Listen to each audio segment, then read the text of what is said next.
अगर कोई किसान अपने खेत पर पेड़ लगा करके उसमें मदद करता है तो हमें उसको परमिशन देने में किसी भी प्रकार की कोताही नहीं बरतनी चाहिए। हां, शर्त तो जोड़नी चाहिए, एक पेड़ काटोगे कम से कम 10 पेड़ लगाओगे, उसका वेरिफिकेशन होना चाहिए और उसको जियो टैगिंग करने की व्यवस्था करनी चाहिए, तब किसान प्रोत्साहित होगा।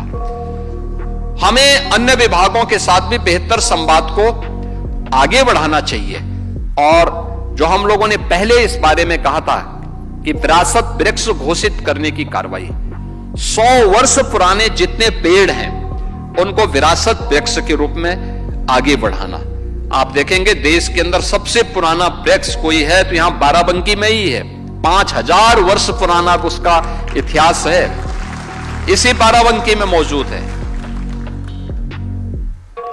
पारिजात का है और इतना पुराना है।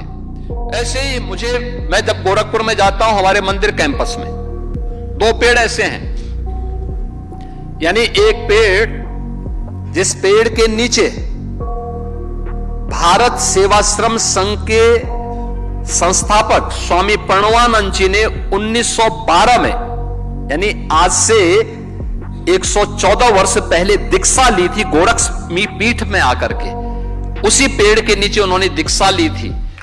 वह पेड़ आज भी उसी रूप में आम का पेड़ है और उसी रूप में ऐसे फैला हुआ है। आप सोचो उस समय भी वह पेड़ ऐसे ही था।